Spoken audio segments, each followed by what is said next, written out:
നമസ്തേ. വന്ദേ ഗുരുപാദദ്വന്ദ്വം അവാങ്മാനസഗോചരം രക്തശുക്ലപ്രഭാമിശ്രം അതൈർക്യം ത്രൈപുരം മഹാ. ഓം ശ്രീ ഗുരുഭ്യോ നമഃ. ഹരി ഓം. എല്ലാവർക്കും നമസ്കാരം. ഇന്ന് ശാസ്തയുടെ ശാസ്ത്രം അറിയുക, അല്ലെങ്കിൽ ദ സീക്രട്ട് ഓഫ് ശാസ്ത, അല്ലെങ്കിൽ അയ്യനെ അറിയൂ എന്നൊക്കെ നാമകരണം ചെയ്ത് 41 ദിവസമായി നിങ്ങളുടെ അടുത്ത് ശാസ്താവിനെക്കുറിച്ചും സാക്ഷാൽ ശബരിമല ശ്രീ അയ്യപ്പനെക്കുറിച്ചും അറിയാനുള്ള ഒരു പരമ്പരയായി, ഒരു വിജ്ഞാന പരമ്പരയായിട്ടാണ് യതീഷ ഈ ക്ലാസ്സുകളൊക്കെ അവതരിപ്പിക്കുന്നത്. ഇന്ന് നമ്മുടെ 3ാമത്തെ ക്ലാസ്സാണ്.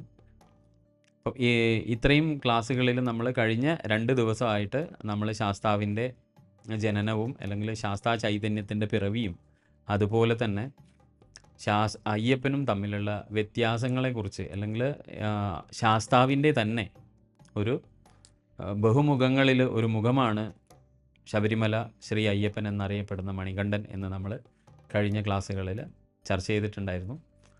ഇന്ന് നമ്മൾ ശബരിമലയുടെ ചരിത്രത്തിൽ ഒന്നുകൂടെ ലഭ്യമായ കഥകൾ ഒക്കെ വെച്ചിട്ട് നമ്മൾക്ക് ഇന്ന് ശബരിമലയും അതിനെക്കുറിച്ചിട്ടുള്ള ചരിത്രങ്ങളും എന്ത് പറയുന്നു എന്ന് നമ്മൾക്ക് നോക്കാം. കഴിഞ്ഞ ഒരു 70 വർഷക്കാലം കൊണ്ട് നമ്മൾ ഇന്ന് കാണുന്ന ശബരിമലയും ശബരിമലയിലെ വിഗ്രഹങ്ങളും ഒക്കെ ലോകപ്രശസ്തമായി കഴിഞ്ഞിരിക്കുന്നു. 1940-50 കാലഘട്ടങ്ങളിലാണ് അതിനു മുമ്പേ അനേകം ആക്രമണങ്ങൾ ശബരിമല ക്ഷേത്രം സാക്ഷ്യം വഹിച്ചിട്ടുണ്ട്.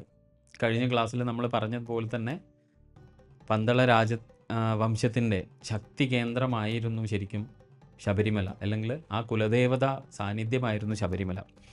അങ്ങനെയുള്ള ശബരിമലയിൽ ഒരുപാട് ആക്രമണങ്ങൾ, ആ രാജഭരണത്തിനെതിരെയുള്ള ആക്രമണങ്ങളുടെ കേന്ദ്രമായി ആക്രമണകാരികൾ തിരഞ്ഞെടുത്തത് ശരിക്കും ശബരിമലയിലെ ആ ആരാധനാ സമ്പ്രദായത്തെ, അല്ലെങ്കിൽ ആ ആരാധനാ വിഗ്രഹത്തെ ആയിരുന്നു, അല്ലെങ്കിൽ ആ ക്ഷേത്രം തന്നെയായിരുന്നു.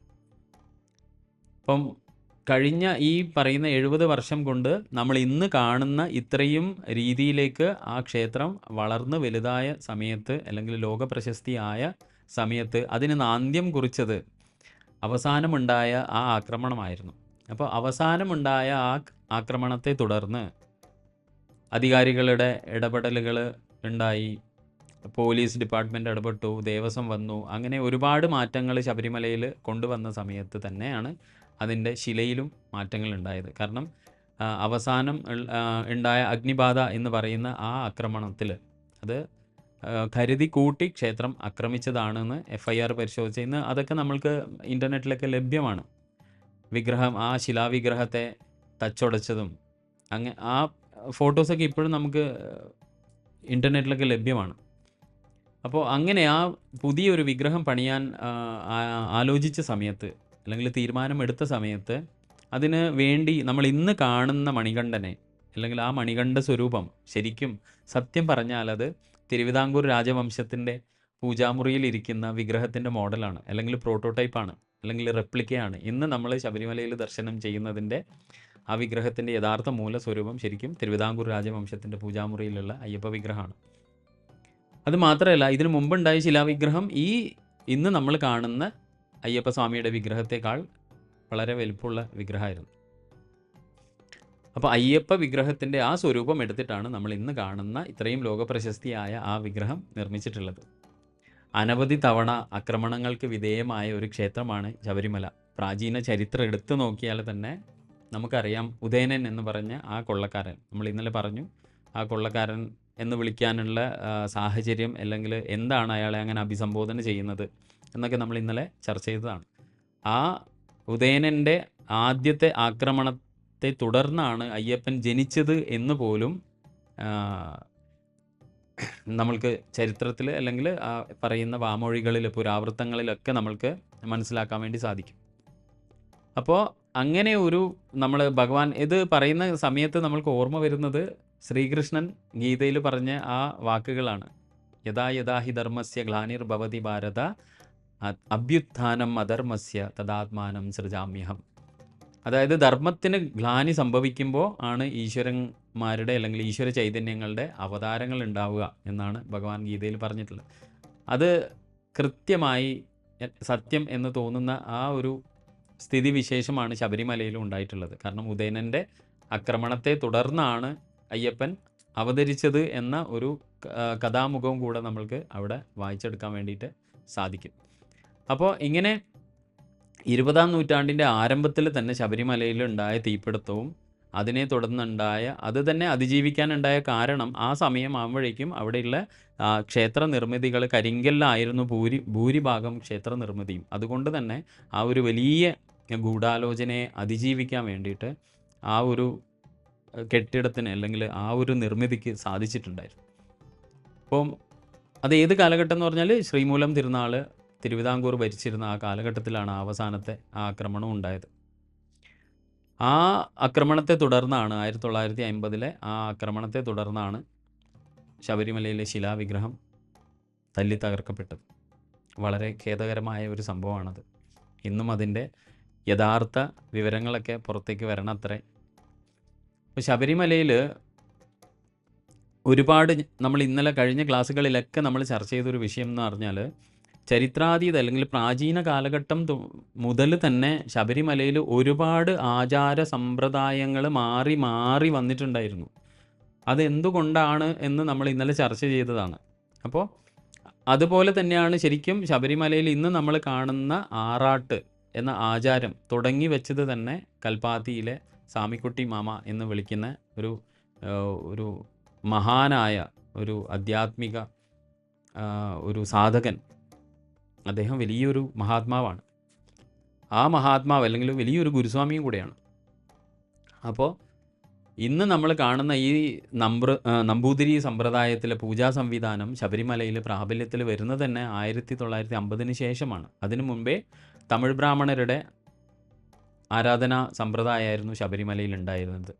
അതുപോലെ തന്നെ അയ്യപ്പസ്വാമി ശരിക്കും ഗോത്രവർഗ ദേവതയാണ് എന്ന് മലയരയന്മാരുടെ രേഖകളും അവരുടെ വാദങ്ങളും നിരത്തി നമ്മൾ പരിശോധിച്ച് കഴിഞ്ഞാൽ തമിഴ് ബ്രാഹ്മണർക്ക് മുമ്പേ ശബരിമലയിലെ പൂജാ സംവിധാനം ശരിക്കും മലയരയന്മാരുടെ അടിസ്ഥാന രീതി, അതായത് ഗോത്രവർഗ നമ്മൾ മലവാരം എന്നൊക്കെ പറയുന്ന ആ സമ്പ്രദായത്തിലാണ്.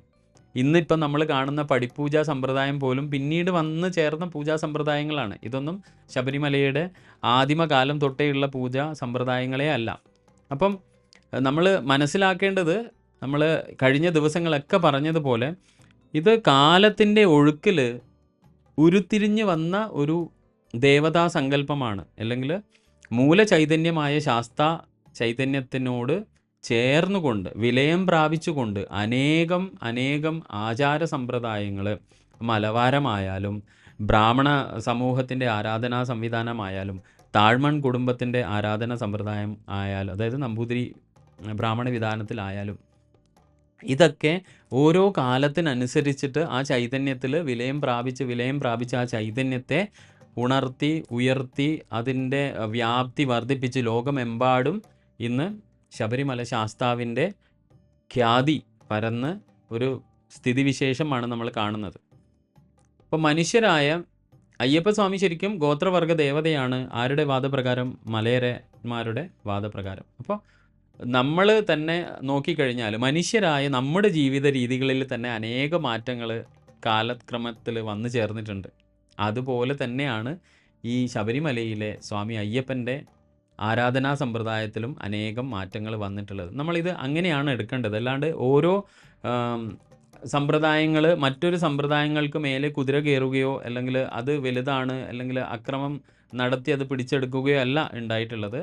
എങ്ങനെയാണോ മാനവരാശിക്ക് ഓരോ കാലഘട്ടത്തിലും അവരുടെ ജീവിത രീതിക്ക് മാറ്റങ്ങൾ സംഭവിച്ചിട്ടുള്ളത്, അല്ലെങ്കിൽ നമ്മൾക്ക് തന്നെ അറിയാം നമ്മളെ പൂർവികർ ജീവിച്ച രീതിയിലല്ല നമ്മൾ ഇന്ന് ആധുനിക സമൂഹം അല്ലെങ്കിൽ ആധുനിക തലമുറ അല്ലെങ്കിൽ പുതിയ തലമുറ ജീവിക്കുന്നത്. കാരണം ഒരുപാട് മാറ്റങ്ങൾ ഉണ്ടായിട്ടുണ്ട്. വൈദ്യുതിയുടെ കടന്നുവരവ്, അതുപോലെ തന്നെ അടിസ്ഥാന സൗകര്യങ്ങളിലുണ്ടായിട്ടുള്ള മാറ്റം, വികസനം, അതുപോലെ ശാസ്ത്രത്തിനുണ്ടായിട്ടുള്ള ഒരുപാട് പുരോഗതി, ഇതൊക്കെ നമ്മുടെ മനുഷ്യന്മാരുടെ ജീവിതത്തിൽ ഒരുപാട് മാറ്റങ്ങൾ നമ്മുടെ കാലക്രമത്തിൽ വന്നു ചേർന്നിട്ടുണ്ട്. അതുപോലെ തന്നെയാണ് ആധ്യാത്മിക സമ്പ്രദായത്തിൽ ദേവൻ്റെ ആരാധനാ സമ്പ്രദായങ്ങളിലും വന്ന മാറ്റം.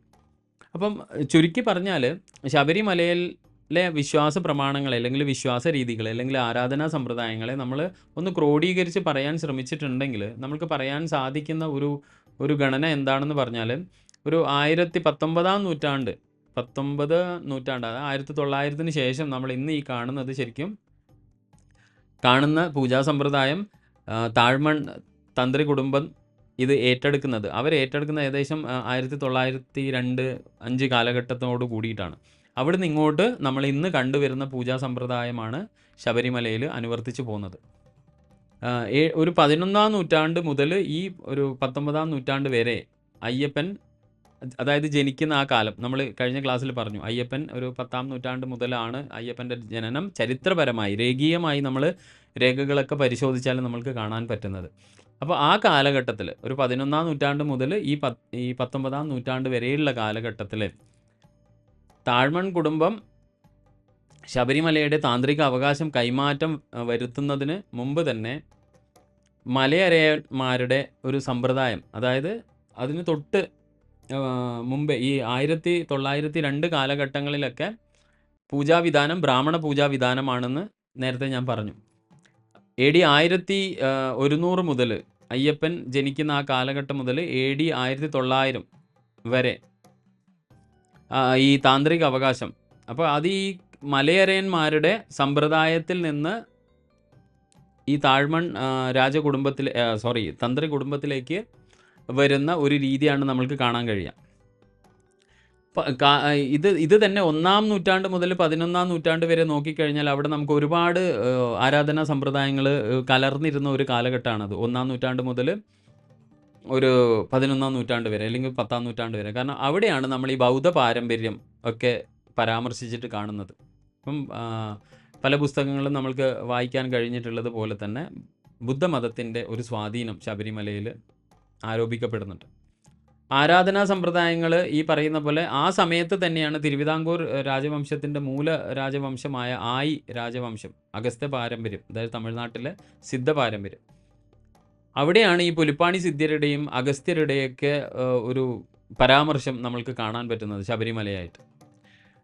ഇത് തന്നെ ഒരു ക്രിസ്തു വർഷത്തിന് ഒരു 3 നൂറ്റാണ്ട് മുമ്പേ നോക്കിക്കഴിഞ്ഞാൽ അവിടെ ആണ് ശരിക്കും നമ്മുടെ പാണ്ഡ്യ ചോള രാജവംശ കാലഘട്ടത്തിൽ ഉണ്ടായ അല്ലെങ്കിൽ ആദി ദ്രാവിഡ വിശ്വാസ സമ്പ്രദായങ്ങളായ മലദൈവങ്ങൾ, അതായത് ചാത്തന് തുല്യമായി, നമ്മൾ ഇന്ന് ചാത്തൻ എന്ന് വിളിക്കുന്ന ആ ചാത്തന് തുല്യമായി നിൽക്കുന്ന ചേയോൻ എന്ന മൂർത്തി ഈ ശബരിമല ആരാധനയുമായി ബന്ധപ്പെട്ട് നമ്മൾക്ക് കേൾക്കാൻ വേണ്ടി സാധിക്കുന്നത്.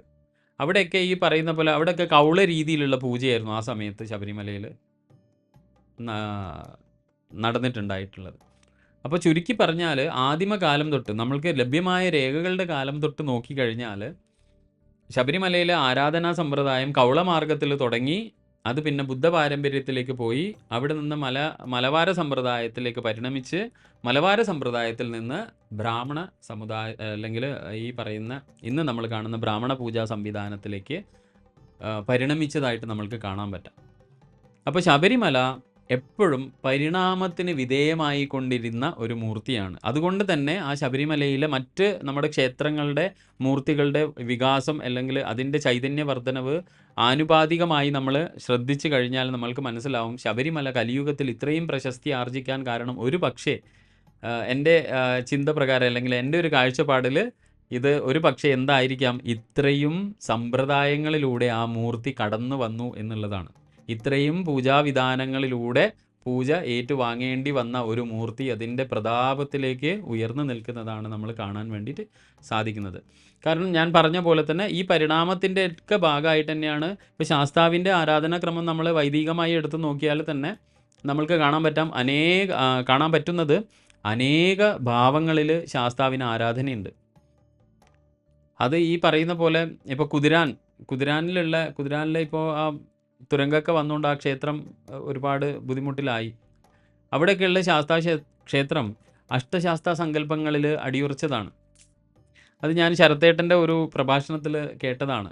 കാരണം കേരളത്തിൽ തന്നെ ഒരു വിഖ്യാതനായ പിന്നണി ഗായകൻ, അദ്ദേഹത്തിന് കുട്ടികളില്ലാത്ത സമയത്ത് ആ ശാസ്താവിനെ ഉപാസിച്ചിട്ടാണ് അങ്ങേർക്ക് 3 ആൺകുട്ടികളുണ്ടായി എന്ന് ഞാൻ ശരത്തേട്ടൻ്റെ പ്രഭാഷണത്തിൽ കേട്ടിട്ടുണ്ടായിരുന്നു.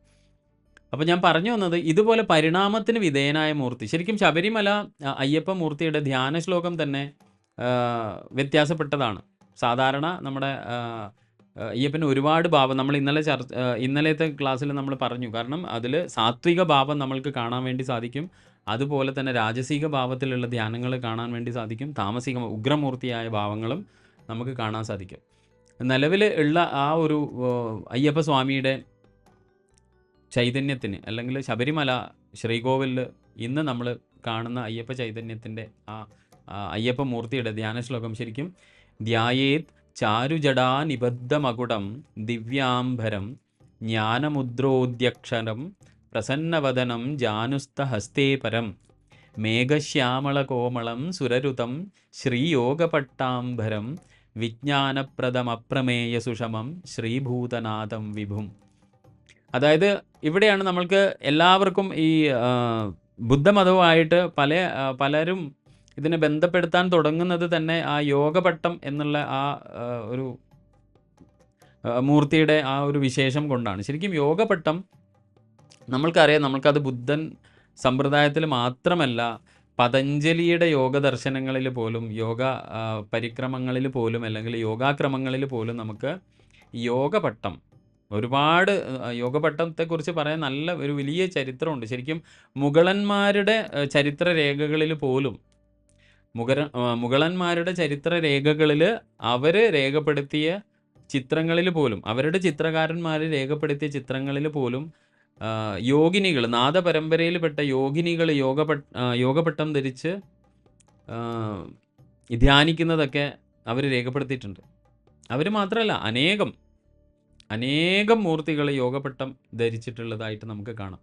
അപ്പോൾ യോഗപട്ടം ബന്ധിക്കുന്നത് ശരിക്കും സിദ്ധ പാരമ്പര്യത്തെയാണ് സൂചിപ്പിക്കുന്നത് എന്നൊരു വാദവും കൂടിയുണ്ട്. കാരണം തമിഴ്നാട്ടിൽ നമുക്കറിയാം, തമിഴ്നാട്ടിൽ പോയാൽ അഗസ്ത്യർ, തിരുമുള്ളർ എന്നിവരുടെയൊക്കെ വിഗ്രഹങ്ങൾ കണ്ടാൽ ശരിക്കും അത് നമ്മൾ ഈ അയ്യപ്പ വിഗ്രഹത്തോട് സാമ്യം ഉണ്ടാവും. ഈവൻ നരസിംഹമൂർത്തി യോഗപട്ടം ധരിച്ചിട്ടുള്ള വിഗ്രഹങ്ങൾ നമ്മൾക്ക് കാണാൻ പറ്റും.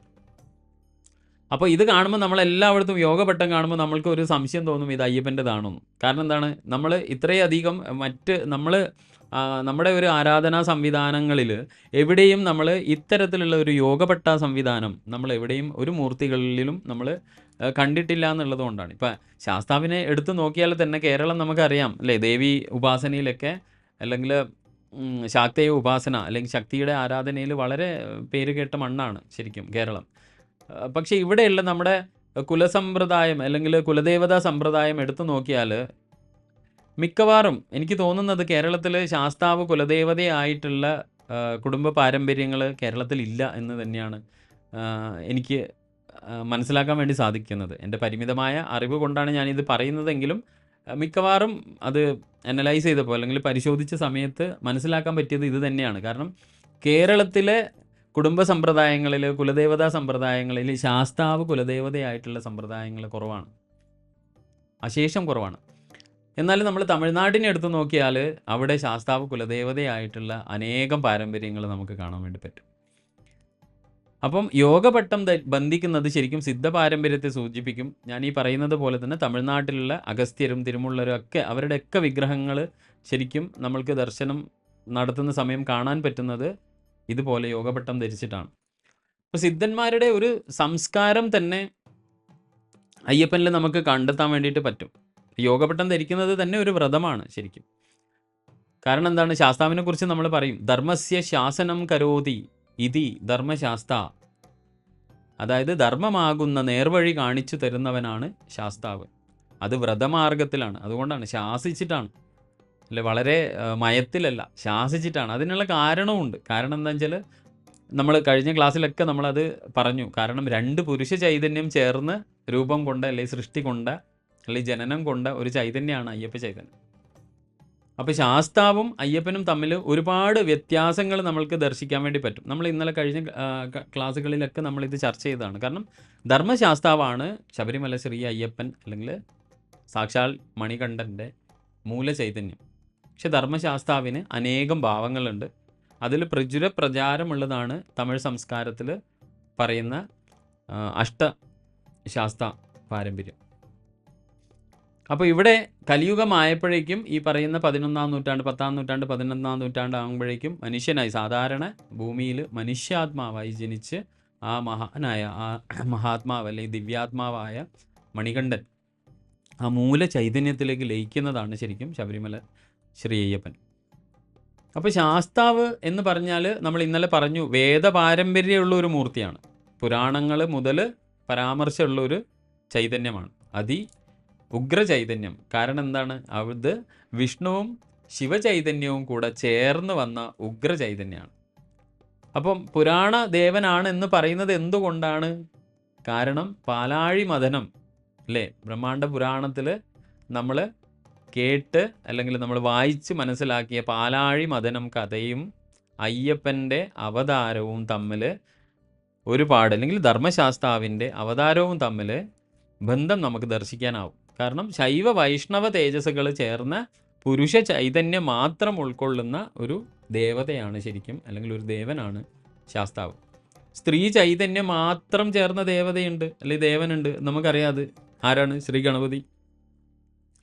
പാർവതി ചൈതന്യം മാത്രമാണ്, അതിൽ ശിവചൈതന്യം ഇല്ല ഗണപതിക്കില്ലേ. ഗണപതിയിൽ ശിവചൈതന്യം തീർത്തുമില്ല. എന്നാൽ സുബ്രഹ്മണ്യ സ്വാമിയെ എടുത്തു നോക്കൂ, പൂർണ്ണമായ പുരുഷ ചൈതന്യമാണ്, സൈന്യാധിപനാണ്, ദേവന്മാരുടെ സർവ്വസൈന്യാധിപൻ അല്ലേ. അപ്പോൾ ശിവചൈതന്യത്തെ കടഞ്ഞെടുത്തുകൊണ്ട് രൂപം കൊടുത്ത ഒരു ദേവതയാണ് ശരിക്കും ആര്? സുബ്രഹ്മണ്യ സ്വാമി. അതുപോലെ തന്നെ ശിവചൈതന്യത്തെയും വൈഷ്ണവ ചൈതന്യത്തെയും ഒരുപോലെ സമ്മേളിച്ച് സംയോജിപ്പിച്ച് ജന്മം കൊടുത്ത ഒരു ചൈതന്യമാണ് ശാസ്താവ്. അതുകൊണ്ട് തന്നെ രണ്ട് പുരുഷ ചൈതന്യങ്ങൾ ചേർന്നതിനാൽ അതീവ ശക്തിയാണ്, അപാരമാണ്. അതിനാൽ രൗദ്രതയുണ്ട്. അതാണ് കലിയുഗത്തിൽ ഇത്രയും ആളുകൾ അയ്യപ്പൻ്റെ ആരാധനയ്ക്ക് ഓരോ വർഷവും കൂടി വരാനുള്ള കാരണം ഈ ചൈതന്യവർദ്ധനവാണ്. വേട്ടയ്ക്കൊരു മകൻ അയ്യപ്പനുമായിട്ടുള്ള ബന്ധം പല സ്ഥലത്തും പരാമർശിച്ചിട്ട് കാണാം. പലരും അത് തെറ്റിദ്ധരിച്ചിട്ട് അയ്യപ്പൻ തന്നെയാണ് എന്നുള്ള രീതിയിലാണ് അതിനെക്കുറിച്ച് സംസാരിക്കാറുള്ളത്. പക്ഷേ ഈ പറയുന്ന പോലെ ധാരാളം ബുക്സ് റെഫർ ചെയ്തതിലും അതിൻ്റെ ആരാധനാ സമ്പ്രദായമൊക്കെ എടുത്തു നോക്കിയാലും അതിൻ്റെ പുരാണ പശ്ചാത്തലമൊക്കെ എടുത്തു നോക്കിയാലും നമ്മൾക്കറിയാം അവിടെ വേട്ടയ്ക്കൊരു മകൻ അല്ലെങ്കിൽ വേട്ടയ്ക്കരുമകൻ, കാരണം ഇതൊരു വലിയ ടോപ്പിക്കാണ്. ഈ രണ്ട് വാക്കിൽ തന്നെ പറയാൻ ഒരുപാട് കാര്യമുണ്ട്. അപ്പോൾ വേട്ടയ്ക്കരുമകനായാലും വേട്ടയ്ക്കൊരുമകനായാലും അവിടെ പാർവതീ ചൈതന്യം, കിരാത ശിവനും കിരാത പാർവതിയുടെ ഈ ചൈതന്യം ചേർന്ന് രൂപം കൊണ്ടതാണ് വേട്ടയ്ക്കൊരുമകൻ. അപ്പോൾ ശാസ്താവ് അങ്ങനെയാണെങ്കിൽ പൂർണ്ണമായ പുരുഷ ചൈതന്യമാണ്. ആ ചൈതന്യത്തിന് ഗാർഹസ്ഥ്യ ജീവിത ഭാവമുണ്ട്, നമ്മൾ കണ്ടിട്ടുണ്ടല്ലേ. കാരണം പത്നി സമേതനായ ധർമ്മശാസ്താവിനെ കണ്ടിട്ടുണ്ട്, പുത്രസമേതനായ ഭാര്യയും പുത്രസമേതനുമായ ധർമ്മശാസ്താവിനെ നമ്മൾ കണ്ടിട്ടുണ്ട്. അപ്പോൾ ശാസ്താവ് എന്ന് പറഞ്ഞാൽ തന്നെ കർക്കശമായി ധർമ്മം അഭ്യസിപ്പിക്കാൻ വേണ്ടി കഴിയുന്ന ഒരു ചൈതന്യം. കാരണം ഇതേപോലെ തന്നെയാണ് സുബ്രഹ്മണ്യനും, കുറച്ച് കാർക്കശ്യ സ്വഭാവം, രൗദ്രത കൂടുതൽ, കാരണം പുരുഷ ചൈതന്യം മാത്രം ഉണ്ടാകുമ്പോഴുള്ളതാണ്. പക്ഷെ ഗണപതിയെ എടുത്ത് പോയി കഴിഞ്ഞാൽ നമ്മൾക്കറിയാം ഗണപതിക്ക് വളരെ സൗമ്യതയുള്ള ഒരു ദേവനാണ് ഗണപതി അല്ലേ. രൗദ്രഭാവത്തിൽ ഗണപതി ആരാധിക്കുന്നതായിട്ട് നമ്മൾ കണ്ടിട്ടില്ല. അതുകൊണ്ട് തന്നെയാണ് നമ്മളെ വിജ്ഞാന മണ്ഡലത്തിൽ അല്ലെങ്കിൽ നമ്മുടെ ഗുരുമണ്ഡലത്തിൽ ഗണപതി ഗുരുസങ്കല്പമായിട്ടാണ് ശരിക്കും കണക്കാക്കി വരുന്നത്. കാരണം ഏതൊരു വിദ്യ നമ്മൾ തുടങ്ങാൻ പോകുമ്പോഴും നമ്മൾക്കിപ്പോൾ ഒരു പ്രത്യക്ഷ ഗുരു ഇല്ലെങ്കിൽ നമ്മൾക്ക് ഗണപതിയെ ഗുരുസങ്കല്പമാക്കി നമ്മൾ തുടങ്ങും. ഇനി എന്ത് കാര്യം തുടങ്ങുമ്പോൾ തന്നെ നമ്മൾ ആർക്ക് വയ്ക്കും? ആദ്യം ഉണർത്തുന്ന ചൈതന്യം അത് ഗണപതിയാണ്. അത് യോഗശാസ്ത്ര പ്രകാരം പറയുമ്പോൾ അതിനെ വേറെ തലത്തിലാണ് നമ്മൾ പറയേണ്ടത്. കാരണം അത് നമ്മുടെ ഉള്ളിലുള്ള ബോധ ചൈതന്യമാണ് ശരിക്കും ഗണപതി. അപ്പോൾ ആ ബോധത്തെ ഉണർത്തുക എന്ന ഒരു രീതിയാണ് യോഗശാസ്ത്രം പറയുന്നത്. അപ്പം അയ്യപ്പ സ്വാമിക്ക് സ്നേഹവും ക്ഷമയും ഒക്കെ ഉണ്ടെങ്കിലും അതിൻ്റെ കൂടെ ശിക്ഷയും ചേർന്ന ഒരു ഗുണമാണ് ശാസ്താവിനുള്ളത്. പരമമായ ഏറ്റവും ഒരു ഗുപ്തമായ രഹസ്യമായ അറിവാണ് ശരിക്കും നമുക്ക് ശാസ്താവിൽ നിന്ന് ലഭിക്കുക. അതിനാൽ തന്നെയാണ് ശാസ്താവിന് ബ്രഹ്മാവ് ജന്മസമയത്ത് കൊടുത്ത 4 പേരുകളിൽ നമ്മൾ ഇന്നലെ അത് ചർച്ച ചെയ്തു. ആ 4 പേരുകളിൽ പരായഗുപ്തൻ, അതായത് എല്ലാ ജീവജാലങ്ങളുടെയും ഉള്ളിൽ വസിച്ചുകൊണ്ട് രഹസ്യമായി വസിച്ചുകൊണ്ട് വിളങ്ങുന്ന ആ ചൈതന്യം, ആ ഉഗ്ര ചൈതന്യം, അതിനെയാണ് നമ്മൾ ശാസ്താവ് എന്ന് വിളിക്കുന്നത്. ക്ഷേത്രങ്ങളിൽ ഇന്ന് ശാസ്താവിനെ അല്ലെങ്കിൽ ശാസ്താവായിട്ട് അയ്യപ്പനെ പൂജിക്കുന്നുണ്ടെങ്കിലും നമ്മൾ മനസ്സിലാക്കേണ്ട ഒരു രസകരം എന്നല്ല, എന്നാലും അതൊരു കൗതുകം ഉണർത്തുന്ന ഒരു കാര്യമാണ്. കാരണം ക്ഷേത്രങ്ങളിൽ ഏത് അയ്യപ്പ ക്ഷേത്രത്തിൽ നമ്മൾ പോയി അവിടെ അയ്യപ്പനായി പൂജ നടക്കുന്നുണ്ടെങ്കിൽ തന്നെ അവിടെ എല്ലാം ഉപയോഗിക്കുന്ന മന്ത്രങ്ങൾ ശാസ്താവിൻ്റെ മന്ത്രങ്ങളാണ്. അയ്യപ്പന് മാത്രമായിട്ട് മന്ത്രങ്ങളില്ല. ഇതൊരു സത്യമാണ്. അത് ഈ പറയുന്ന പോലെ തന്ത്രങ്ങൾ കൈകാര്യം ചെയ്യുന്ന ആളുകൾക്ക് വളരെ വ്യക്തമായി അറിയുന്നതാണ്. ശാസ്താവ് എന്ന പ്രപഞ്ച ചൈതന്യം ഭൂമിയിൽ മനുഷ്യനായി അവതരിച്ചതാണ് ശരിക്കും അയ്യപ്പൻ. അയ്യപ്പൻ എന്ന് പറഞ്ഞാൽ മണികണ്ഠൻ. ശരിക്കും ആ ദേവനെ അഭിസംബോധന ചെയ്യേണ്ടത് മണികണ്ഠൻ എന്ന് തന്നെയാണ്. ശബരിമലയിൽ ഇരിക്കുന്നത് മണികണ്ഠനാണ്. സംസ്കൃതത്തിൽ മണികണ്ഠൻ എന്ന് പറയാൻ തന്നെ അതിലൊരു കൺഫ്യൂഷൻ ഉണ്ട്. കാരണം നമ്മൾക്കറിയാം, തമിഴ്നാട്ടിൽ നിന്നൊക്കെ വരുന്ന അയ്യപ്പ ഭക്തർ മണിയൊക്കെ കഴുത്തിൽ തൂക്കി കെട്ടിയിട്ടാണ്. ശരിക്കും ആ ഒരു ഗണ്ഡ എന്നുള്ള മണിയല്ല ഇവിടെ ഉദ്ദേശം. ശരിക്കും സംസ്കൃതത്തിൽ രത്നം കഴുത്തിൽ ധരിച്ച് ജന്മം കൊണ്ടവൻ എന്നാണ് അർത്ഥം. അപ്പോൾ യുഗങ്ങൾക്ക് മുൻപ് പുരാണങ്ങളിൽ മഹിഷിയെ വധിച്ച കഥയും അല്ലേ, അതുപോലെ തന്നെ ആ കഥയോട് ചേർന്നിട്ട് നമ്മൾക്ക് അയ്യപ്പൻ്റെ കഥ കേൾക്കുന്ന സമയത്ത് നമ്മൾക്ക് കാണാൻ വേണ്ടി പറ്റുന്നത് സമാനമായ ഒരു വധം നമ്മുടെ അയ്യപ്പൻ്റെ കാര്യത്തിലും ഉണ്ടായിട്ടുള്ളതായിട്ട് കാണാം. അതായത് യുഗങ്ങൾക്ക് നമുക്ക് പുരാണങ്ങളിൽ ശരിക്കും പാലാഴി മദനം നടക്കുന്നത് കൃതയുഗത്തിലാണ്. അപ്പോൾ അയ്യപ്പൻ അവതരിക്കുന്നത് കലിയുഗത്തിലും. പക്ഷെ ഇവിടെ രണ്ടിൻ്റെയും കഥയിൽ ഒരു സാമ്യം വരുന്നത് ഈ പറയുന്ന മഹിഷിയെ വധിച്ച കഥയാണ്.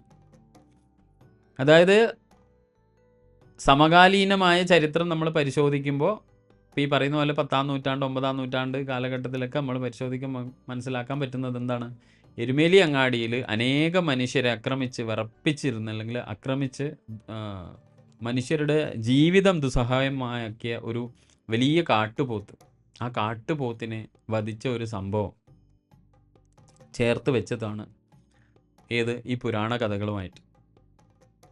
കാരണം അയ്യപ്പൻ എന്ന വ്യക്തി ജീവിച്ചിരുന്നതിന് ഒരുപാട് തെളിവ് നമുക്ക് കാണാൻ വേണ്ടി പറ്റും. വെറും നമ്മൾ പറയാറുള്ളത് പോലെ ഒരു പുരാണ കഥാപാത്രമോ അല്ലെങ്കിൽ ഒരു സാങ്കല്പിക കഥാപാത്രമോ അല്ല അയ്യപ്പൻ എന്നുള്ളതിന് നമുക്ക് ഒരുപാട് തെളിവുകളുണ്ട്. കാരണം ഇന്നും അയ്യപ്പനെ ഉപയോഗിച്ച വാള്, അയ്യപ്പൻ്റെ അരക്കച്ച, ഇതൊക്കെ നമുക്ക് കാണാൻ വേണ്ടി പറ്റും. ആലപ്പുഴയിലെ ചിരപ്പഞ്ചിറ കളരിയിൽ പോയി കഴിഞ്ഞാൽ നിങ്ങൾക്ക് ഈ പറയുന്ന അയ്യപ്പൻ ഉപയോഗിച്ച വസ്തുക്കളും അയ്യപ്പൻ അഭ്യസിച്ച കളരിയും ഒക്കെ നമുക്ക് കാണാൻ പറ്റും.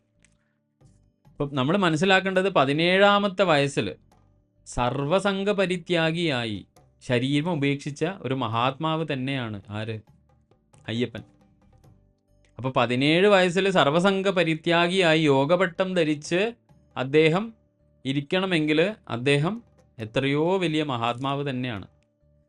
താൻ ഏതൊരു സ്രോതസ്സിൽ നിന്ന് വന്നുവോ ആ സ്രോതസ്സിലേക്ക് സ്വാമിയുടെ തിരിച്ചു പോക്കാണ് ശരിക്കും നമ്മൾ ശബരിമല വിഗ്രഹത്തിൽ സ്വാമി ലയിച്ചു ചേർന്നു അല്ലെങ്കിൽ സമാധിയായി എന്ന് പറയാനുള്ള കാര്യം. കാരണം നമ്മൾക്ക് തന്നെ അറിയാം, നമ്മുടെ സിദ്ധ പാരമ്പര്യമോ അല്ലെങ്കിൽ നമ്മുടെ ഋഷി പാരമ്പര്യം എടുത്തു നോക്കിയാൽ ഭാരതത്തിലെ മഹാക്ഷേത്രങ്ങളുടെയൊക്കെ മൂലസ്ഥാനത്തിന് കീഴെ ഈ മഹർഷി പരമ്പരയിൽ പെട്ട ദിവ്യന്മാരുടെ സമാധി സ്ഥലമാണെന്ന് കണ്ടെത്താൻ വേണ്ടിയിട്ട് സാധിച്ചിട്ടുണ്ട്. ഞാൻ ഇന്നലെ അത് പറഞ്ഞിട്ട് നമ്മൾ പരാമർശിച്ചിട്ടുണ്ട്. പഴനി ആയാലും അനന്തപത്മനാഭ സ്വാമി ക്ഷേത്രം ആയാലും തിരുപ്പതി ക്ഷേത്രമായാലും ഇങ്ങനെ ഭാരതത്തിലെ പ്രശസ്തമായ മഹാക്ഷേത്രങ്ങളിലൊക്കെ ഈ മഹാഋഷിമാരുടെ സമാധി സ്ഥലങ്ങളാണ്. ശബരിമലയും അതുപോലെ തന്നെ മണിമണ്ഡപത്തിന് കീഴേ അയ്യപ്പസ്വാമിയുടെ ശരീരം ഇന്നും ഉണ്ടെന്നാണ് വിശ്വസിക്കുന്നത്. കാരണം നമ്മൾക്കറിയാം, യോഗികളുടെയൊക്കെ ശരീരം അനേക വർഷങ്ങളെടുത്തിട്ടാണ് ജീർണിക്കുക. അത് ആ ശരീരത്തിൻ്റെ പ്രത്യേകതയാണ്. ഇപ്പോൾ ശബരിമലയുടെ ആ ചൈതന്യം ശബരിമലയിലേക്ക് ഇത്രയും ആളുകളെ ആകർഷിക്കാനുള്ള കാരണം അയ്യപ്പസ്വാമിയുടെ സമാധി ശരീരം ഇന്നും മണിമണ്ഡപത്തിൽ ഉണ്ട് എന്നുള്ളൊരു വിശ്വാസം വളരെ ശക്തമായിട്ടുണ്ട്. അയ്യപ്പൻ്റെ ജനനത്തെക്കുറിച്ചിട്ടാണ് ഇനി നമ്മൾക്ക് കുറച്ച് കാര്യങ്ങൾ മനസ്സിലാക്കാനുള്ളത്. അപ്പോൾ അയ്യപ്പൻ്റെ ജനനം നമ്മൾ നേരത്തെ പറഞ്ഞതുപോലെ തന്നെ 2 പ്രസിദ്ധമായ കഥകൾ അയ്യപ്പൻ്റെ ജനനത്തെക്കുറിച്ച് പറയുമ്പോൾ നമുക്ക് പറയേണ്ടി വരും. അതിലൊന്ന് നമുക്കെല്ലാവർക്കും അറിയുന്ന കഥയാണ് മണികണ്ഠനെ കാട്ടിൽ നിന്ന് പന്തളം രാജാവിന്, രാജശേഖര രാജാവിന് കിട്ടിയ കഥ ഒന്ന്. പിന്നെ രണ്ടാമത്തെ കഥ ഏതാണ്? കൊട്ടാരത്തിൽ ശങ്കുണ്ണി, അല്ലെങ്കിൽ കൊട്ടാരത്തിൽ ശങ്കുണ്ണിയുടെ ഐതിഹ്യമാലയിലെ പ്രസിദ്ധമായൊരു കഥ. ആ കഥയിൽ പക്ഷെങ്കിൽ ഒരു ബാലാവസ്ഥയിലല്ല അയ്യപ്പനെക്കുറിച്ച് ഉള്ള ഇൻട്രൊഡക്ഷൻ തുടങ്ങുന്നത് തന്നെ കാട്ടിൽ അതിവേഗതയിൽ ശരങ്ങൾ വർഷിക്കുന്ന ഒരു ധീര യോദ്ധാവിൻ്റെ രൂപത്തിലാണ് ആ കഥയിൽ അയ്യപ്പനെ അവതരിപ്പിക്കുന്നത് തന്നെ, അയ്യപ്പൻ്റെ അവതരണം. ഇപ്പം രണ്ട് കഥയിലുള്ള പ്രധാന ഒരു വ്യത്യാസം, ഒന്നിൽ ബാലനായിട്ട് അല്ലെങ്കിൽ ഒരു ശിശുവായിട്ട് ആണ് ആദ്യത്തെ കഥയെങ്കിൽ രണ്ടാമത്തതിൽ ഒരു യുവാവായിട്ടാണ് അവതരിപ്പിക്കപ്പെട്ടിട്ടുള്ളത്. അപ്പോൾ ഒരു കാലത്ത് നമ്മൾ ചെയ്യാനുള്ള എല്ലാ കർമ്മങ്ങളും ചെയ്ത് തീർത്തതിന് ശേഷമാണ് നമ്മൾ ശരിക്കും ശബരിമലയിലേക്കുള്ള തീർത്ഥാടനം മനസ്സുകൊണ്ടുപോലും ആലോചിക്കാറ്. കാരണം അത്രയും പവിത്രമായതും മോക്ഷ ചൈതന്യം തീവ്രമായി കുടികൊള്ളുന്ന ഒരു ആരാധനാ കേന്ദ്രമാണ് ശരിക്കും ശബരിമല ശ്രീ അയ്യപ്പൻ എന്ന് പറഞ്ഞ ചൈതന്യം.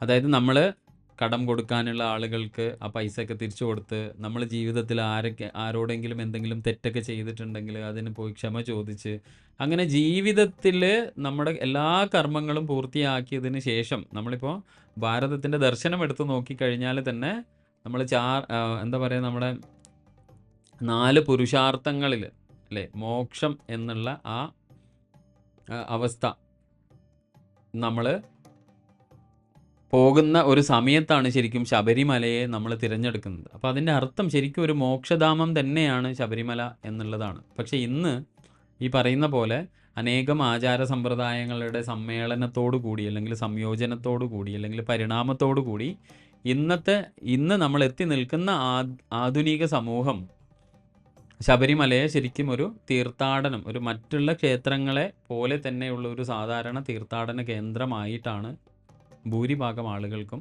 ഇന്ന് ശബരിമല തീർത്ഥാടനം. അത് ആരെയും കുറ്റം പറഞ്ഞിട്ട് കാര്യമില്ല, കാലത്തിൻ്റെ ആ ഒഴുക്കിൽ സംഭവിച്ചതാണ്. ആ തീർത്ഥാടനത്തെക്കുറിച്ചിട്ട് നമ്മൾ ചിന്തിക്കുമ്പോൾ തന്നെ നമ്മൾ മനസ്സിലാക്കേണ്ടത് എന്താണ്? നെയ്യഭിഷേകം എന്നുള്ളത് അല്ലേ, ബാക്കി എല്ലാ ക്ഷേത്രങ്ങളിൽ നിന്നും അയ്യപ്പനെ അല്ലെങ്കിൽ ശബരിമല തീർത്ഥാടനത്തെ വ്യത്യസ്തമാക്കി തീർക്കുന്നത് ആ നെയ്യഭിഷേകമാണ് ശരിക്കും. അത് യഥാർത്ഥത്തിൽ നമ്മുടെ കർമ്മഫലങ്ങൾ സ്വാമിയുടെ സന്നിധിയിൽ ശരിക്കും അലിയിച്ച് കളയുന്നതാണ് ശരിക്കും. അതൊരു പുണ്യകർമ്മമായി കണ്ടുകൊണ്ട് വളരെ ഭക്തി പുരസരം തന്നെ ശക്തമായ സങ്കല്പത്തോടു കൂടെ ചെയ്യേണ്ട ഒരു കാര്യമാണ്. കാരണം പക്ഷേ ഇന്ന് നമ്മളത് ഈ പറയുന്ന പോലെ വളരെ ലാഘവത്തോടു കൂടിയിട്ടാണ് അത് കാണുന്നതെങ്കിലും ശരിക്കും നമ്മൾ ഒരു നെയ്ത്തേങ്ങ നിറയ്ക്കുന്ന സമയം നമ്മൾ നാളിതുവരെ ചെയ്ത എല്ലാ പാപകർമ്മങ്ങളിൽ നിന്നല്ല, കർമ്മസഞ്ചയങ്ങളുടെ, പുണ്യപാപങ്ങളുടെ കർമ്മസഞ്ചയം നെയ്യായി സങ്കല്പിച്ച് അത് ഭഗവാന്റെ മുമ്പിൽ സമർപ്പിക്കുകയാണ് ചെയ്യുക. അതിനുശേഷം ആ കർമ്മ സഞ്ചയങ്ങൾ ഭഗവാൻ തേച്ചും എരിച്ച് കളഞ്ഞ് പുതിയൊരു മനുഷ്യനായി നമ്മൾ ജീവിതത്തെ സമീപിക്കുന്ന, അല്ലെങ്കിൽ ജീവിതത്തെ പുൽകുന്ന ഒരു തത്വമാണ് ശരിക്കും അതിൻ്റെ ഉള്ളിലുള്ളത്. അപ്പം ഇനി ഇതിൻ്റെ ഈ ഒരു ആരാധനാ സമ്പ്രദായം നോക്കിയാൽ തന്നെ നമ്മൾക്കറിയാം, നെയ്യഭിഷേകം ശരിക്കും അത് ദിവ്യമായ ഔഷധമാണ്. നമ്മളിപ്പോൾ പഴനി എടുത്തു നോക്കിയാൽ ഇവിടെയാണ് സിദ്ധ പാരമ്പര്യത്തിൻ്റെ ഒക്കെ പ്രാധാന്യം വരുന്നത്. കാരണം പഴനിയിൽ എടുത്തു നോക്കിക്കഴിഞ്ഞാൽ നമുക്കെല്ലാവർക്കും അറിയാം, പഴനി ആണ്ടവൻ്റെ ശില നവപാഷാണങ്ങൾ കൊണ്ടാണ് നിർമ്മിച്ചിട്ടുള്ളത് ഭോഗർ. അപ്പോൾ ആ ശില ശരിക്കും ആ ശിലയിൽ വിയർപ്പ് കണങ്ങൾ ഉണ്ടാവും അത്രേ പൂജാസമയത്ത്. ആ വിയർപ്പ് കണങ്ങളാണ് ശരിക്കും ഔഷധമായി, പ്രസാദമായി നമ്മൾ സേവിക്കുന്നത്. പക്ഷേ അതെങ്ങനെയാണ് ഈ ശിലയുടെ ആ ഔഷധ ചൈതന്യം അത് മറ്റൊരു പദാർത്ഥത്തിലേക്ക് സ്വീകരിച്ച് ആ പദാർത്ഥമാണ് നമ്മൾ പ്രസാദമായി സ്വീകരിക്കുക. അതുകൊണ്ടാണ് പഴനി ആണ്ടവന് പഞ്ചാമൃതമാണ് അവിടെ അഭിഷേക പ്രധാനം. കാരണം എന്താണ്? ഈ പഞ്ചാമൃതമാണ് ആ ശിലയുടെ വേർപ്പ് കണങ്ങൾ സ്വീകരിച്ച് ആഗിരണം ചെയ്ത് അത് ഭക്തർക്ക് ദിവ്യ ഔഷധമായി നൽകുന്നത്. അപ്പം ഇത് തന്നെയാണ് ശബരിമലയിലും സംഭവിക്കുന്നത്. ശബരിമല ശ്രീ അയ്യപ്പൻ്റെ ആ ശില അല്ലെങ്കിൽ ആ വിഗ്രഹത്തിൻ്റെ ചൈതന്യം നെയ്യഭിഷേകത്തിലൂടെയാണ് ശരിക്കും അത് ആഗിരണം ചെയ്ത് അത് ദിവ്യ ഔഷധമായിട്ട് നമ്മൾ കണക്കാക്കി പോരുന്നത്. അപ്പോൾ ഇതൊക്കെ ഇതുകൊണ്ടാണ് ഈ പാരമ്പര്യം സിദ്ധപീഠമാണ് എന്നൊക്കെ നമ്മൾ പറയാനുള്ള കാര്യം. കാരണം ഏതൊരു ശിലയ്ക്കും അഭിഷേകം ചെയ്യുന്നത് ആ ശിലയുടെ വീര്യം നമ്മിലേക്ക് ഒഴുകിയെത്താൻ വേണ്ടിയിട്ടാണ്. നമ്മൾ ഏതൊരു വിഗ്രഹത്തിനോ ശിലയ്ക്കോ നമ്മൾ എന്ത് പദാർത്ഥം വെച്ചിട്ട് അഭിഷേകം ചെയ്യുന്നുണ്ടെങ്കിൽ ആ ശിലയുടെ ചൈതന്യം ആ പദാർത്ഥം സ്വീകരിച്ച് ആ പദാർത്ഥത്തെ പിന്നീട് നമ്മൾ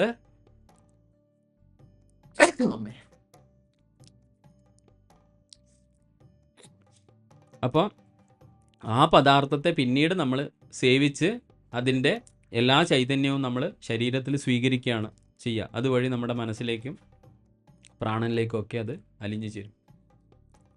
അപ്പോൾ യഥാർത്ഥത്തിൽ ശബരിമല വീണ്ടും ചരിത്രം പരിശോധിക്കുമ്പോൾ വീണ്ടും നമ്മൾക്ക് വേറൊരു കാര്യം കണ്ടെത്താൻ പറ്റുന്നത് എന്താണെന്ന് പറഞ്ഞാൽ, നമ്മൾ ഇന്ന് പറയുന്ന ശബരിമലയുടെ പേര് ശരിക്കും ശബരിമല എന്നല്ല. ബ്രിട്ടീഷുകാരുടെ രേഖകളിൽ അത്, കാരണം നമ്മൾ എന്തുകൊണ്ടാണ് ബ്രിട്ടീഷുകാരുടെ രേഖകൾ ആധികാരികമായി എടുക്കുന്നത് എന്ന് ചോദിച്ചാൽ, സായിപ്പ് പറഞ്ഞത് സത്യം എന്ന് അംഗീകരിക്കുന്നതല്ല. അന്ന് വരെ നമ്മൾക്ക് ചരിത്രം എഴുതി സൂക്ഷിക്കുന്ന ഒരു പാരമ്പര്യം നമ്മൾക്കില്ല. അതൊരു കുറവായിട്ടല്ല ശരിക്കും, അത് ശരിക്കും നമ്മുടെ സംസ്കാരത്തിൻ്റെ മേന്മയാണ്. കാരണം നിങ്ങൾ ആയുർവേദ ഗ്രന്ഥങ്ങൾ എടുത്തു നോക്കിയാൽ അത് എഴുതിയ ഋഷീശ്വരന്മാരുടെയോ മുനിമാരുടെയോ അല്ലെങ്കിൽ സന്യാസി വര്യന്മാരുടെയോ ഒന്നും പേര് നമുക്ക് അവിടെ കാണാൻ പറ്റില്ല. അവിടെയൊക്കെ നമ്മൾക്ക് കാണാൻ പറ്റുന്നത് ശിവൻ പാർവതിയോട് ഉപദേശിച്ചു, അല്ലെങ്കിൽ പാർവതി ശിവന് ഉപദേശിച്ചു. നമ്മുടെ മിക്ക ഗ്രന്ഥങ്ങളെടുത്താലും കാണാൻ പറ്റുന്നതാണ്. കാരണം ഈ അറിവ് തേച്ചും ഇത് എൻ്റെതല്ല, ഇതം നമമ, ഇതൊക്കെ ഈശ്വരൻ്റെ കൃപയാൽ, പരാശക്തിയുടെ കൃപയാൽ എന്നിലേക്ക് ഒഴുകി വന്നതാണ്, ഞാൻ വെറും ഒരു ഉപകരണം മാത്രമാണ് എന്നുള്ളതാണ് ശരിക്കും നമ്മുടെയൊക്കെ ദർശനം, നമ്മുടെയൊക്കെ പാരമ്പര്യം. അത് പക്ഷെ പാശ്ചാത്യർക്ക് അത് അങ്ങനെയല്ല. അതുകൊണ്ടാണ് അവർ കൃത്യമായി ഇതൊക്കെ രേഖപ്പെടുത്തി വയ്ക്കും. ആ രേഖപ്പെടുത്തിയ ആളുടെ പേരും പ്രധാനമായിട്ട് കാണും. ഇന്നത് ഇന്നയാൾ കണ്ടുപിടിച്ചു, ഇന്നയാൾ. അതുകൊണ്ടാണ് ഭാരതം ഈ ലോകത്തിലുള്ള ഒരുപാട് കണ്ടെത്തലുകൾക്ക് അടിസ്ഥാനം ഭാരതമാണ്. പക്ഷെ അതൊന്നും ഭാരതത്തിൻ്റെ പേരിൽ കുറിക്കപ്പെട്ടിട്ടില്ല ആധുനിക ശാസ്ത്ര സമൂഹത്തിൽ. കാരണം എന്താ, നമുക്കറിയുന്ന കുറേ കഥകളാണ് ഇതൊക്കെ. എന്തുകൊണ്ടാണ്? ഭാരതം പിന്തുടർന്ന പാരമ്പര്യം എന്താണ്? ഇതം നമമ, ഇതൊന്നും എൻ്റെ കഴിവ് കൊണ്ട് ഞാൻ കണ്ടെത്തിയതല്ല, എനിക്ക് മുമ്പിൽ ദേവത അല്ലെങ്കിൽ ദേവൻ അല്ലെങ്കിൽ ദേവി പരാശക്തി അനാവരണം ചെയ്ത് തന്നത് മാത്രമാണ്. എനിക്കത് കാണുവാനോ ദർശിക്കുവാനോ കണ്ടുപിടിക്കാനോ ഉള്ള ഭാഗ്യം ഉണ്ടായി എന്ന് അഭിമാന പുരസരം ചിന്തിക്കുന്ന ഒരു മഹത്തായ സംസ്കാരമായിരുന്നു നമ്മളത്. അപ്പോൾ ഞാൻ പറഞ്ഞു വന്നത് ഇതാണ്, ബ്രിട്ടീഷുകാർ രേഖപ്പെടുത്തിയ രേഖകളിൽ ശബരിമലയുടെ പേര് ശൗര്യമല എന്നാണ്. ശൗരിമല കാവ്, ക്ഷേത്രം പോലും അല്ല, കാവ്. ചില രേഖകളിൽ ശബരിമല എന്നും കൂടി ഈ കാവിൻ്റെ പേര് പറയുന്നുണ്ട്. അപ്പോൾ ശബരിമല അല്ല എന്ന് പറയുമ്പോൾ തീർച്ചയായും നിങ്ങളുടെ മനസ്സിലൊരു സംശയം ഉണ്ടാവും, ശബരി എന്ന രാമായണത്തിലെ കഥാപാത്രത്തെ അടിസ്ഥാനപ്പെടുത്തിയിട്ടാണല്ലോ ശബരിമല എന്ന പേര് നമ്മളൊക്കെ കേട്ടിട്ടുള്ളത്. അപ്പോൾ നിങ്ങൾ അതല്ല എന്ന് പറയുമ്പോൾ എന്താണ് പറഞ്ഞു വരാൻ ഉദ്ദേശിക്കുന്നത് എന്നായിരിക്കും. അത് തന്നെയാണ് പറയാനുള്ളതും. രാമായണം ശബരിമലയും തമ്മിലുള്ള ബന്ധം നടന്നിട്ടില്ല എന്ന് തന്നെയാണ്. ഈ ഒരു വാദം ഇന്നും നിലനിൽക്കുന്നുണ്ട്. ഹനുമാൻ സ്വാമി പോലും പാലക്കാടൻ മലകൾ കടന്ന് ഇപ്പുറത്ത് വന്നിട്ടില്ല എന്ന ഒരു വാദം ഇന്നും ഉണ്ട്. അതുപോലെ തന്നെ നമ്മൾ പമ്പ, ഇപ്പം നിങ്ങൾ ഇത് പറയുമ്പോൾ നിങ്ങൾ ചിലപ്പം പറയും, അങ്ങനെയാണെങ്കിൽ പമ്പയുടെ റെഫറൻസ് ഉണ്ടല്ലോ, പമ്പ നദി ഇവിടെ ഉണ്ടല്ലോ. പക്ഷേ ശരിക്കും നമ്മൾക്ക് ഹംപി എന്ന നഗരത്തിൽ നിങ്ങൾക്കറിയാലോ, പൈതൃക നഗരമായ ഹംപിയിൽ പോയാൽ ഇന്നും പമ്പാ സരസ് നമുക്ക് അവിടെ ദർശിക്കാൻ പറ്റും. അപ്പോൾ ഇതൊക്കെ നമ്മളോട് പറയുന്നത് എന്താണ്? ചില കഥകൾ കാലാനുസൃതമായി എഴുതി ചേർക്കപ്പെട്ടിട്ടുള്ളതുണ്ട്. പക്ഷെ രേഖീയമായി നമ്മൾ പരിശോധിച്ചാൽ നമ്മൾക്ക് വളരെ വ്യക്തമായി മനസ്സിലാവും അത് ശൗര്യമലയാണ് അല്ലെങ്കിൽ ശബരിമലയാണ്.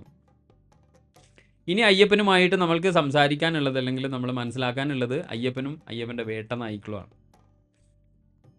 അപ്പോൾ വേട്ട നായ്ക്കൾ എന്ന് പറയുമെങ്കിലും വേട്ട നായ്ക്കൾ ഇവിടെ അല്ലേ, അയ്യപ്പനും അയ്യപ്പൻ്റെ വേട്ട നായ്ക്കൾ എന്ന് പറയുമ്പോൾ തന്നെ നമ്മൾ ശരണം വിളിയിൽ വൻപുലി വാഹനനെ എന്ന് നമ്മൾ അയ്യപ്പനെ വിളിക്കുന്നുണ്ട് അല്ലേ. അതെന്താണ്? അയ്യപ്പൻ്റെ കടുവകളെ കുറിച്ചിട്ടാണ്. ആ കടുവപ്പുറത്ത് നമുക്കറിയുന്ന കഥയാണ് അല്ലേ, കടുവകളെ കാട്ടിൽ പോയി രാജകൊട്ടാരത്തിലേക്ക് കൂട്ടിക്കൊണ്ടുവന്ന കഥയല്ല. അപ്പോൾ പ്രാചീന കാലം തൊട്ട് തന്നെ ഇതുമായിട്ട് ബന്ധപ്പെടുത്തിയിട്ട് ഒരു ചരിത്ര സംഭവം കൂടെ പറയാൻ വേണ്ടിയിട്ടാണ് ഇതിപ്പോൾ പറഞ്ഞത്. കാരണം ഞാൻ നേരത്തെ പറഞ്ഞ പോലെ തന്നെ 19-ാം നൂറ്റാണ്ട് ഒരു 1940 കാലഘട്ടങ്ങൾ 50 കാലഘട്ടങ്ങളിലൊക്കെ ശൗര്യമലയിൽ അല്ലെങ്കിൽ ശബരിമലയിൽ ശരിക്കും വെളിച്ചപ്പാട് സമ്പ്രദായം നിലവിലുണ്ടായിരുന്നതായിട്ട് നമുക്ക് കാണാൻ പറ്റും. ശബരിമലയിലെ അവസാന കാലത്തുണ്ടായ ഒരു ഗോത്രവർഗ വെളിച്ചപ്പാടിനെ വെട്ടിക്കൊന്ന ചരിത്രം കൂടി ശബരിമലയ്ക്ക് പറയാനുണ്ട്. തമിഴ് ബ്രാഹ്മണരായിരുന്നു കുറേ കാലം വെളിച്ചപ്പാടന്മാരായിട്ട് അവിടെ ഉണ്ടായിരുന്നത്. അതിനു മുമ്പ് ഗോത്രവർഗക്കാരും, അതായത് ആദിവാസികൾ. അപ്പോൾ ശരിക്കും മലയരയന്മാരുടെ കാലത്താണ് തലനാനി എന്ന് പറയുന്ന ഒരു വെളിച്ചപ്പാടിനെ അവിടെ ഇട്ട് വെട്ടിക്കൊന്നു, കുഴിച്ചു മൂടി. അപ്പം ശരീരം പോലും പുറത്ത് കാണാതിരിക്കാൻ വേണ്ടിയിട്ട് അദ്ദേഹത്തിൻ്റെ ശരീരത്തെ കുഴിച്ചു മൂടി.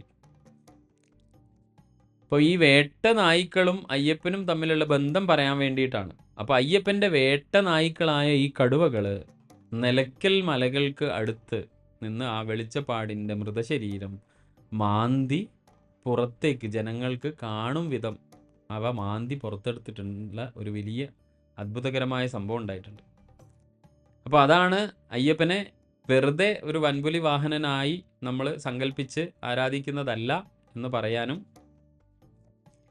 ശബരിമലയിൽ വെളിച്ചപ്പാട് സമ്പ്രദായം നേരത്തെ നിലവിലുണ്ടായി എന്നും ഒക്കെ നമ്മൾക്ക് അനേകം രേഖകളും ഈ പറയുന്ന ലഭ്യമായ അറിവുകളും പരിശോധിച്ച് നോക്കിയാൽ തന്നെ നമ്മൾക്ക് മനസ്സിലാക്കാൻ വേണ്ടി സാധിക്കും. അയ്യപ്പ സ്വാമിയെ ഈ പറയുന്ന വൻപുലി വാഹനൻ എന്ന നാമകരണം ചെയ്യുന്നത് പോലെ തന്നെ കരിനീലിയുടെ പുത്രനായിട്ട് പരാമർശമുണ്ട്. കല്ലിക്കോട് മലയിലിരിക്കുന്ന കരിനീലിയുടെ പുത്രനായ കരിങ്കുട്ടിയായിട്ട് വരെ ഇന്ന് ആളുകൾ അയ്യപ്പനെ സ്ഥാപിക്കാൻ വേണ്ടിയിട്ടുള്ള ശ്രമങ്ങൾ, അതിനുള്ള രേഖകൾ ഒക്കെ അവതരിപ്പിക്കുന്നത് നമ്മൾ കാണുന്നുണ്ട്. അപ്പോൾ അയ്യപ്പൻ്റെ ജനനത്തെക്കുറിച്ച് ഇങ്ങനെയുള്ള ഒരുപാട് വാദങ്ങൾ, യഥാർത്ഥത്തിൽ ആരാണ്, ആരുടെ പുത്രനാണ് എന്നൊക്കെയുള്ള വാദങ്ങൾ പല ദിക്കുകളിൽ നിന്നും ഇന്ന് നമ്മൾ കേൾക്കുന്നുണ്ട്. ധാരാളം TV അഭിമുഖങ്ങളിലൊക്കെ നമ്മൾ ഇത് കാണുന്നുണ്ട്. അപ്പോൾ ശബരിമലയിൽ ഇരിക്കുന്ന ശാസ്താവ് മനുഷ്യരൂപം ധരിച്ച് ഭൂമിയിൽ അവതരിച്ച മണികണ്ഠൻ എന്ന ഒരു ദിവ്യ ആത്മാവ്. ആ ആത്മാവ് എവിടെ നിന്നാണോ ഈ ഭൂമിയിലേക്ക് വന്നത്, ആ ശാസ്ത്ര ചൈതന്യത്തിൽ നിന്നാണ്, ശാസ്താ ചൈതന്യത്തിൽ. ആ